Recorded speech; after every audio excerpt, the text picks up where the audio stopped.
नमस्कार दोस्तों। आज हम पढ़ेंगे हमारा गिवंस मेथड, जो न्यूमेरिकल एनालिसिस बुक में चैप्टर नंबर 7 में एक इंपॉर्टेंट कंसेप्ट है।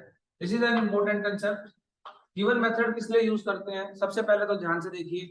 हमने पहले पढ़ा है पावर मेथड। पावर मेथड से हम क्या सिंप्लीफाई करते थे? To find the largest eigen value and eigen vector of a matrix. इसमें भी हमें क्या करना है? To find the eigen vectors and eigen values of a matrix. और इसके लिए हम क्या करेंगे? हमें कोई भी मैट्रिक्स गिवन होगी, हम उसको ट्राई डायगोनल फॉर्म में कन्वर्ट करेंगे। What is the meaning of try diagonal form? Means first diagonal, उसके ऊपर वाला डायगोनल, उसके नीचे वाला डायगोनल, तो तीन डायगोनल बच जाएंगे। उसको हम बोलते हैं ट्राई डायगोनल फॉर्म, यानी कि इस तरह से first diagonal, second diagonal, third diagonal. तो ये एलिमेंट आपका बच जाएगा 0 0। अब हमें क्या करना है?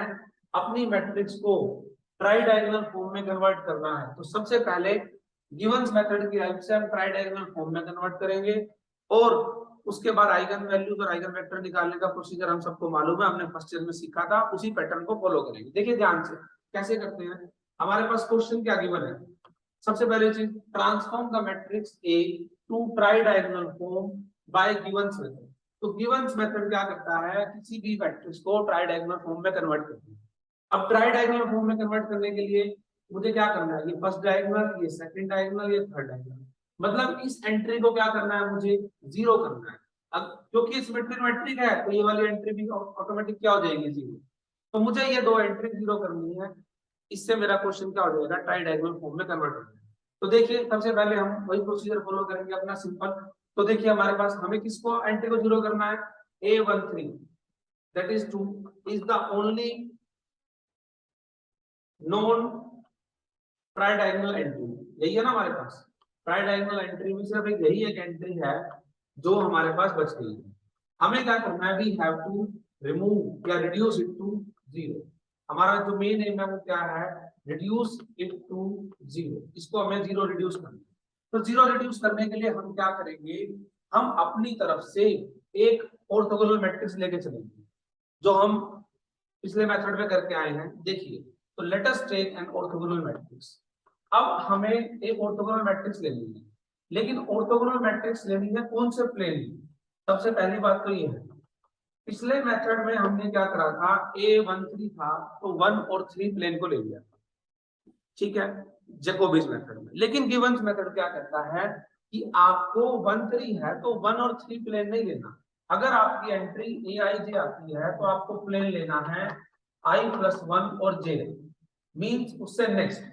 तो अगर ये 1 3 है तो प्लेन आपका बन जाएगा 2 3। तो let us take an orthogonal matrix in the plane 2 3। तो 2 3 प्लेन में हमारे पास ऑर्थोगोनल मैट्रिक्स क्या होगी? Let us take B1। हमने उसको B1 नाम दे दिया। क्या बनेगी? ध्यान से देखिए, 2 3 है तो 1 0 0 0 0। First element as it is रहेगा, और इसके अब रोटेशन ले लो। cos theta minus sin theta, sin theta and cos theta. अब आपका नेक्स्ट क्या एम रह गया? थीटा की वैल्यू फाइंड आउट करना। In Givens method theta is given by, now tan theta is given by A13, क्योंकि हमारे पास जो एंट्री क्या थी? A13 आई है एंड A12। तो इससे हमारे पास थीटा गिवन होता है। तो 13 की एंट्री क्या है? 2। 12 की एंट्री भी क्या है? 2 1। तो यहां से मैं कह सकता हूं मेरा थीटा आ गया 45 डिग्री।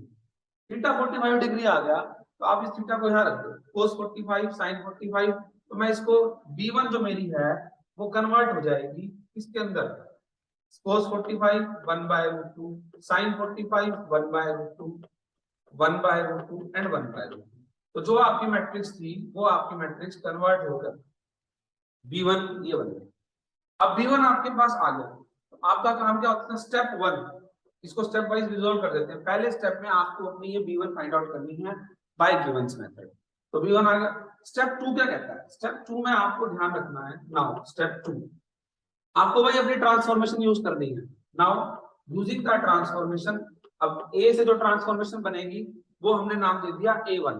तो A की जो ट्रांसफॉर्मेशन मैट्रिक्स है वो A1 बन गई। वो कैसे बनेगी? B1 inverse A B। अब B1 ये है, क्योंकि ये ऑर्थोगोनल मैट्रिक्स है तो ऑर्थोगोनल मैट्रिक्स की प्रॉपर्टी होती है कि उसका इनवर्स उसका ट्रांसपोज ही होता है। तो अब की बार मैं क्या कर दूंगा, इसको मैं ऐसे लिख देता हूँ कि B1 ट्रांसपोज A B1। तो B1 आपके पास है, A आपके पास है और उसका ट्रांसपोज आपके पास है। ये आपका 12th क्लास का एक सिंपल मल्टीप्लिकेशन ऑफ मैट्रिसेस है। B1 का ट्रांसपोज करो, A आपके पास है, अगेन B1, तो मैट्रिक्स की मल्टीप्लाई कर दो जस्ट, ठीक है।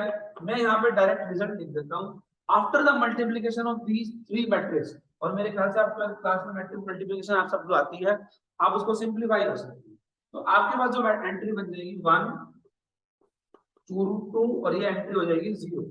नेक्स्ट में आ जाएगा 2 root 2 3, by chance coincidentally matrix आपके पास एंट्री 0 है, 0 0 एंड माइनस। तो this is the new transformation matrix A1। ये मैंने आपके लिए होमवर्क छोड़ दिया। स्टेप 2 में आपको क्या करना है, A1 फाइंड आउट।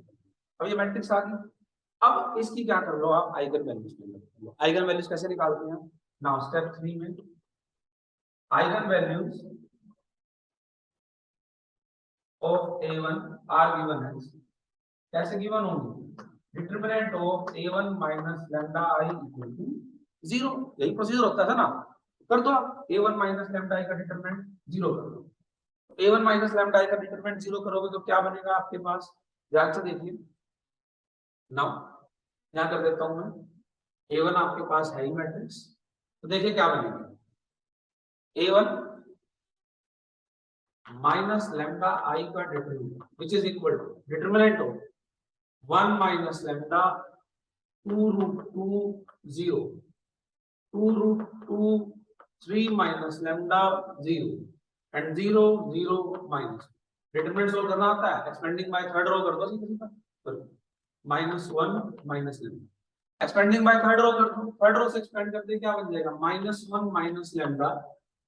ये रो ये कॉलम छोड़ दो, इसकी मल्टीप्लाई इसके साथ 1 माइनस लैम्डा 3 माइनस लैम्डा, इसकी मल्टीप्लाई इसके साथ तो माइनस 8।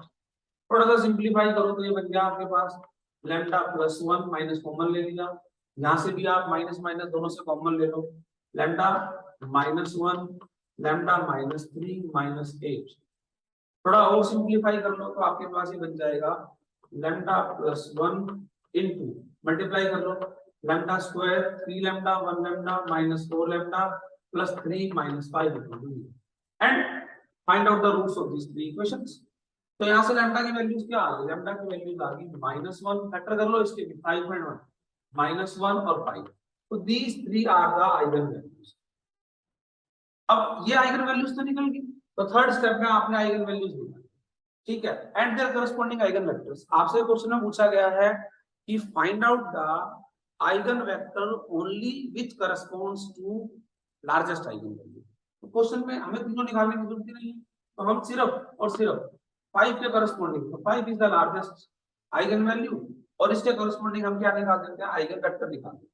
तो निकाल सकते हैं, देखिए आइगन वेक्टर्स कैसे निकालते हैं सभी को पता है, और ईच लैम्डा आइगन वेक्टर्स निकालने हैं अगर आपको, तो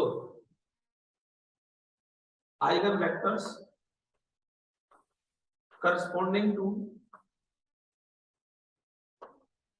लैम्डा 5, तो इसके अंदर 5 पुट कर दो, A1 minus 5i into some matrix y लिख लो, x लिख लो, y इक्वल टू 0। तो जो y की जो वैल्यूज होगी यही आपके आइगन वेक्टर आ जाएंगे करस्पॉन्डिंग टू दिस 5 आइगन। तो लीजिए नेक्स्ट A1 ये था, A1 में से 5i माइनस कर दीजिए, 1 में से 5 आप माइनस करोगे तो आपके पास क्या बन जाएगा,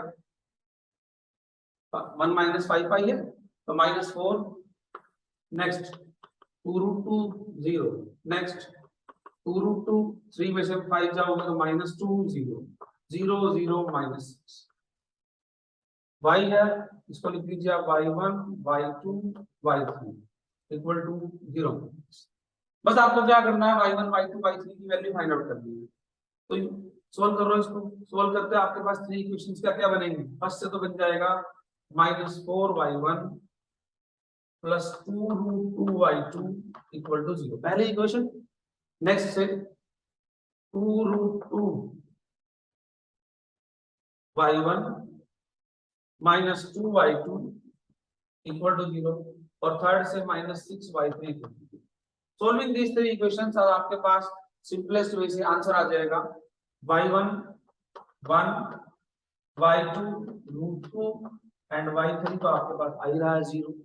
तो मेरे पास ये वैल्यूज आ गई, तो y3 तो यहीं से 0 आ गया, y3 0 आ गया, तो आपके पास ये तीन वैल्यूज आ गई। तो आइगन वेक्टर क्या होता है y होता है, तो पहली एंट्री क्या हो गई 1, दूसरी एंट्री क्या हो गई √2, तीसरी एंट्री क्या हो गई 0। लेकिन यहाँ गलती मत करना, this is not the eigen vector corresponding to given matrix A, this is the eigen vector corresponding to A1। A1 कैसे बनी है, A1 बनी है उसको B1 से हमने ट्रांसफॉर्म किया है।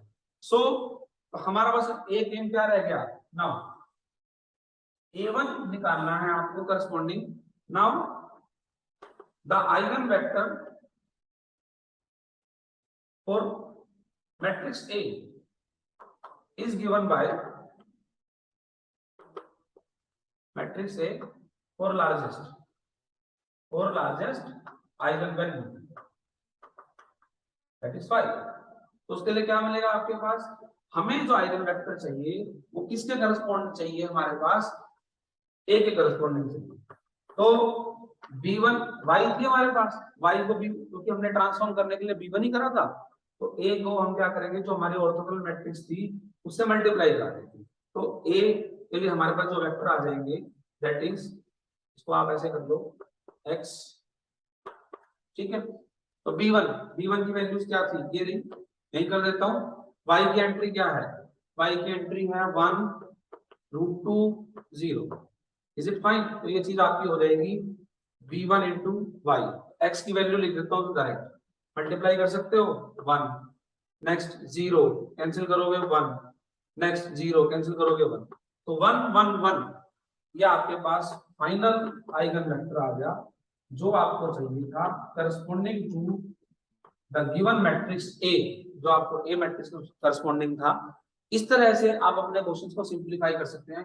पहला स्टेप B1 निकालना, इज इट फाइन। दूसरा स्टेप में आपको क्या करना है, A1 निकालना है ट्रांसफॉर्म करने के बाद। तीसरे स्टेप में आपको क्या करना है, eigen values corresponding eigen vector निकालने हैं। और फोर्थ स्टेप में आपको जो A के करस्पॉन्डिंग आइगन वेक्टर्स हैं वो फाइंड आउट करने हैं। तो इस तरह से with the help of Givens method आप अपने आइगन वैल्यूज और आइगन वेक्टर्स फाइंड आउट कर सकते हो। कौन सी फॉर्म में कन्वर्ट करके, ट्राई डायगोनल फॉर्म में convert. This is a important point, इसमें हम ट्राई डायगोनल फॉर्म में कन्वर्ट करते हैं। तो दोस्तों अगर आपको ये वीडियो समझ आई हो, इसको लाइक करो, सब्सक्राइब करो, शेयर करो।